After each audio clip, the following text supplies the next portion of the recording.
right, guys, you've been waiting by that computer, waiting for a new episode of Bid Nerds, and here it is, a brand new, fresh, out of the can, shiny new Bid Nerds. My name is John Polnik. I'm your host of Bid Nerds, along with my partner Michael Deeb over there in San Francisco.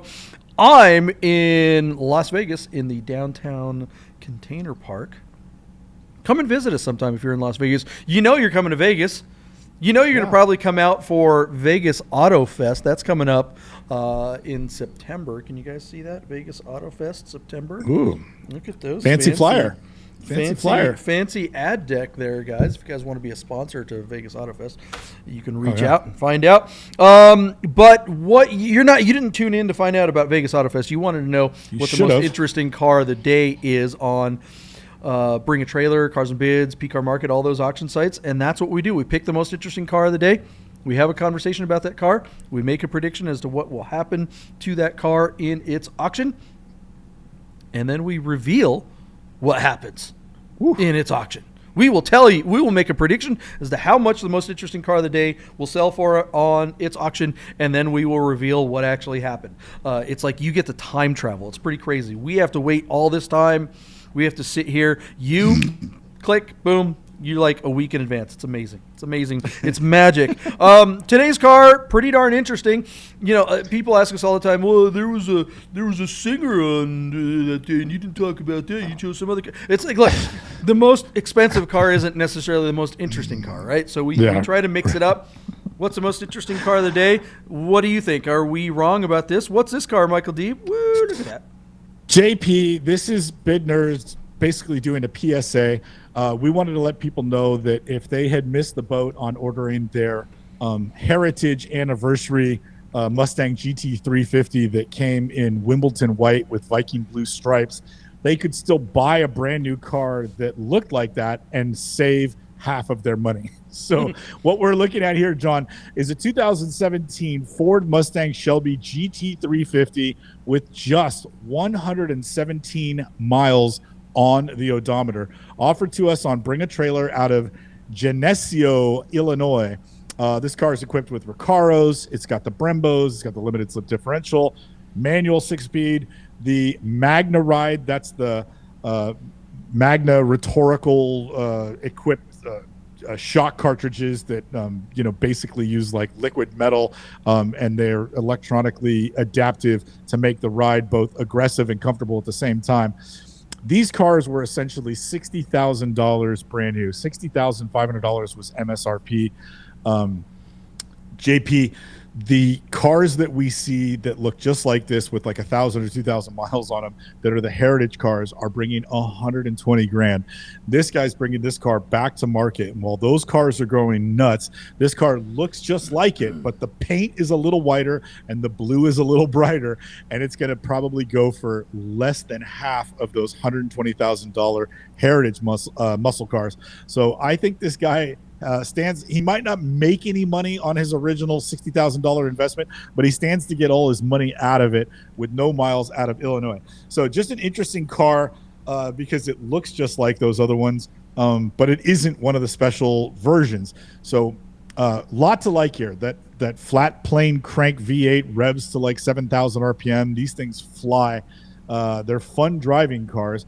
Do you like the Mustang? And would you and I talk about liveries and what people will pay just for paint and stickers. I just thought this was tantalizingly interesting because I really do think this car is going to go for $60,000 or less. So where are you at on this one? Look, I'm not a big Mustang fan. I make no bones about it. I haven't driven one of these, and everyone says they're just great, and I believe them. I probably the most exciting Mustang I've driven, a fairly modern one, was a 302 Boss. Our friend John Alcantara has one. He let me drive it, and gosh dang, that thing was a blast. And and this car is light years ahead of it. I mean, a full generation newer and better in probably a million different ways, but I just can't speak to it from any point of authority. I just don't know. I haven't just looking at it though, looking at the pictures, it's a beautiful car. It does look like the expensive one. But when you look at the interior pictures, and it's not that this is any different from the expensive one, but, it's like, man, it's that Ford touch points, man. It's just like the plastic garbage everywhere. This car performs magnificently. It's got some great Recaro seats, but just about everything else just looks cheap inside of it. And bedazzled, and it frankly is. And, that's what they got to do. This car doesn't have any miles on it, and that's really my biggest problem with Mustang drivers in the Mustang scene is that what is wrong with you idiots, man? Drive these things. They're not special. There's nothing special about any of these cars. Right. Even the ones that are limited, they make thousands of them. Thousands of them. There are so many of these cars. What are you preserving it for? Who are you? I mean, it's like you're preserving it so that some old guy can get a camping chair and a cooler and sit in a parking lot at some stupid car show, and so he can sit next to this car. This car is, Ford has done such an amazing job at making the Mustang something great. Okay, I'll fully admit these cars are unbelievably good. Yet the people that own them, how many of them actually drive them? I mean, we see them crashing at cars and cars and coffees all the time. Great videos. Great. Yeah, videos. I mean, so thank you, Mustang drivers, for giving us that. But this car, I mean, I just want to rip every twisty road I can find in something like this. I would love to take the Angeles Crest in something like this. But look at that door handle. Look at this. Look, this plastic. I got to go full screen on this. I mean, there you go. Yeah. Look how cheap that door card looks. You've got some leather up here and then this cheap plastic crap. What are you guys doing? Ford parts bin. That's it, man. It's probably the same switch gear that all cars, Yeah. But then you got these magnificent Recaros. I don't know. They make these cars awesome and they make them cheap. You can't touch anything in Porsche that has this kind of performance. So why wouldn't you want to love something like this? Why would you just let it sit there in your driveway and have, how many miles does this car have on it? 117. I mean, JP, the guy hasn't even filled gas. That's the gas that came from the dealer when he bought it. That's ridiculous. You are a moron if you're not driving this car. It's not special. It doesn't deserve to be treated like a collector car. You're an idiot. Drive this thing, dude. Not 997 GT3 performance for half the price of a GT3. It's brand new. Driving cars. Yeah. 8,000 RPM, independent rear suspension, limited slip differential, short, throw on the 6-speed manual. It's a ton of torque. Like it's a rev happy, torquey, unbelievable car. They're heavy, but they handle. But hey, Michael Deeb, look at the sport exhaust icon over here on this button. Can you guys see that? That looks exactly like the Porsche sport exhaust icon. It's exactly right. That's so funny. What is going on there? I've never noticed that before. That's interesting. Did they just straight up lift that? Plagiarism. Yeah, that's the Stinger exhaust off a GT3. Wow. Okay. That's really funny. That's really funny. All right. So what's going to happen with the auction on this thing? Out of Geneseo, Illinois, is this 2017 Mustang Shelby GT350 with just 117 original miles on the odometer. This car costs just a tick over $60,000 when it was brand new, 5 going on 6 years ago. Our car is sitting at $46,000 on just 8 bids with, 2 days to go. I think this driver, this owner, should get his money out of the car by just a bit. I'm going to say it just fails to reach MSRP. I'm going to go $59,000. And I hope this guy's smart enough to let it go for that number because it's never going to be more than it's more right now. Yeah, I don't know where to go with this. I'll bet the under. I'll say 55 just because what do I know? Yeah. 5 or 6-speed manual, all that power, all that fun. Whoever buys it, if it does make reserve and somebody gets to drive this thing away, I hope they drive it home, and I hope it's far from where they get. How much fun would it be to show up to this guy's house, give him his check, get in the car, and just tell the old guy, look, where is this thing? And it's in Midwest somewhere. Be like, Illinois. I'm driving to San Diego right now, and I'm going to put all the miles on it. and I don't care. And I'm gonna daily drive it. I'm gonna take it to Dairy Queen. I mean, whatever. I'm gonna eat in this car.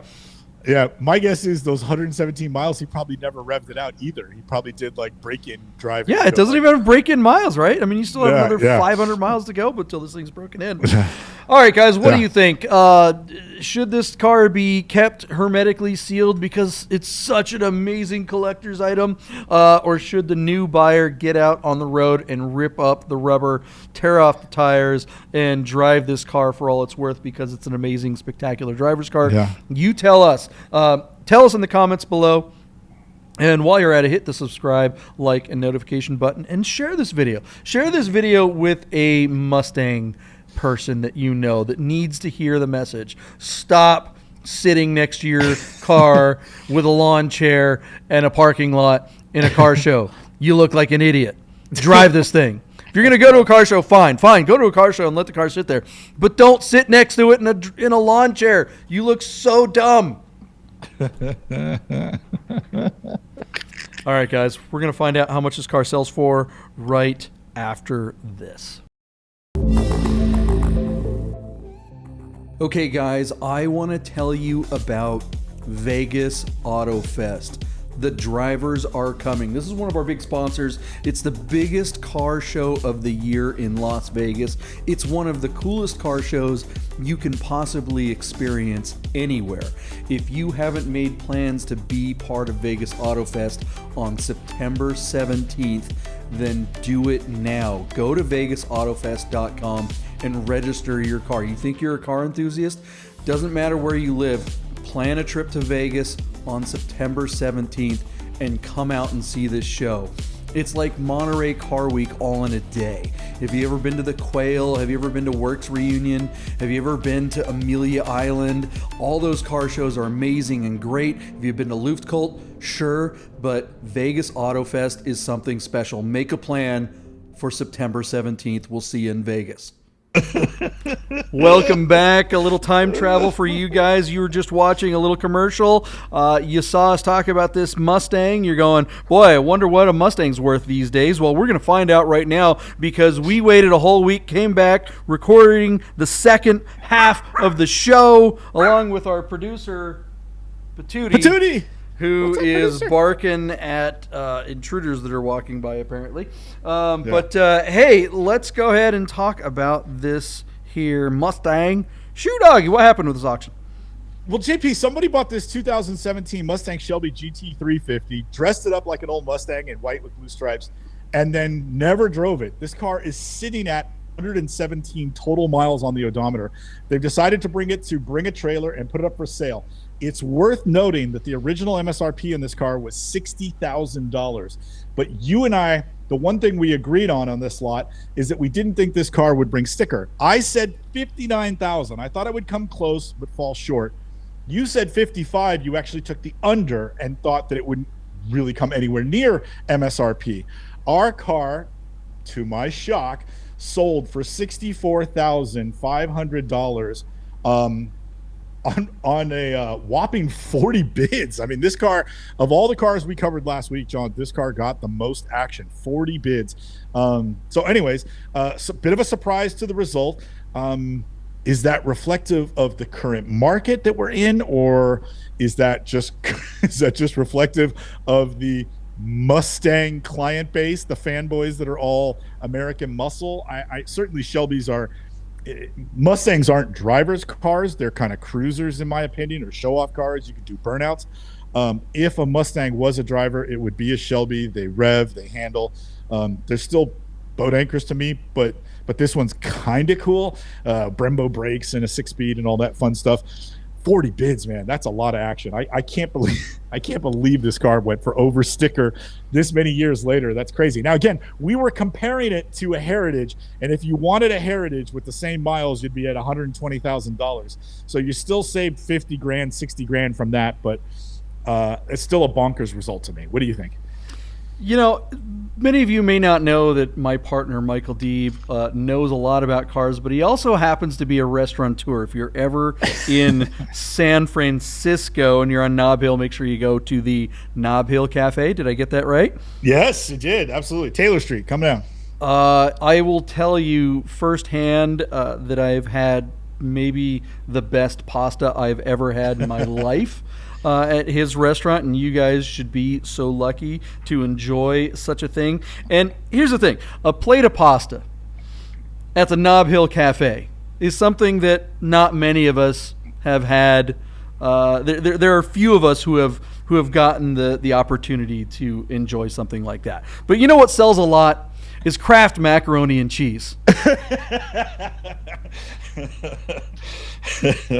Is that better? Is Kraft is the Cheetos brand macaroni and cheese that you can get on the shelf at Walmart better than whatever? Look, that's what this car is. I'm not saying it's bad. I enjoy Kraft macaroni and cheese as well, right? I do too. And this car is just cheap, easy, crowd pleaser. This thing's fun. You have to be. Look, I am an asshole for sure, but I'd like to think that I'm not that stuck up. And look, this car, I'm gonna thumb my nose and be like, I'm too cool for Mustang. No, I'm not. I'm not cool enough for this car at all. But the only reason I don't own a car like this is because I don't like the people typically that drive them. So there we go. We just alienated all of our Mustang fans. I want to love this car. I know that I would have an absolute blast in this thing, and it probably is better than a lot of my beloved Porsches, but it's just not something that I can appreciate. I think that a lot of bids happen on this car just because there are so many of these, and you've got the Walmart shelf with all the boxes of cheap pasta, and that's basically what this is. It's a crowd pleaser. Yeah, I think I will agree with you that this thing offers smiles per mile. And while JP and I would kind of turn our nose at a muscle car, we'd also be laughing and giggling the first time we made a U-turn and opened the throttle before we finished the turn, and then left 2 black streaks of rubber 50 yards down the block the other direction. We'd be giggling the whole time. And then we'd also sell it and use the money to go buy 2 crappy Porsches. So, well, didn't they film Bullet right in front of your restaurant in the 60s? And I mean, you could park this in front of your place and be like, hey, it's okay, all right. Well, there you go.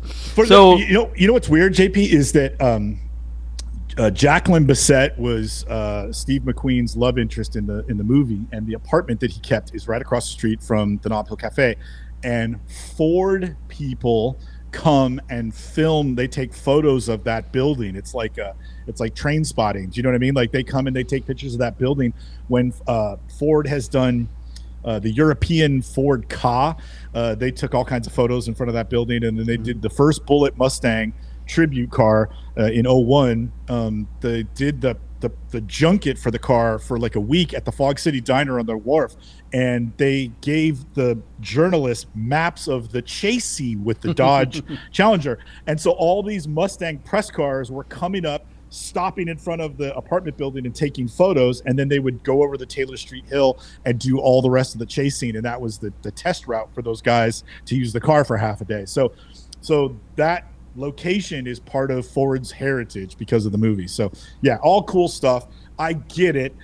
I prefer my car is more German or Italian, but this is a cool car and a surprising result, even though I totally get it.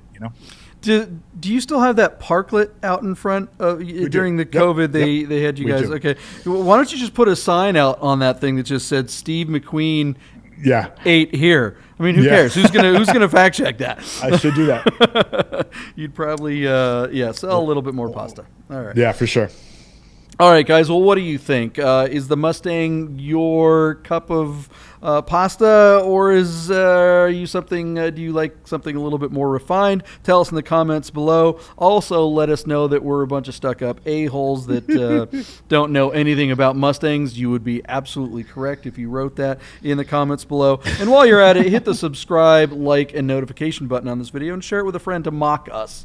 If you're a Mustang fan out there and you're wanting to know, hey, maybe these two guys can tell me something I don't know about Mustangs. Chances are that's just not the case. case. No. Show this video around to all your Mustang friends and go, look at these jerks. They're not bid nerds. They're bid a-holes. That may be the truth. But there it is, guys. We appreciate you guys watching. We do this every day. We pick the most interesting car from all the automotive enthusiast auction sites. Why don't you pick a car from a future auction that's coming up and let us know in the comments below, and maybe we'll pick that car as a future profile. But in the meantime, we will see you mañana.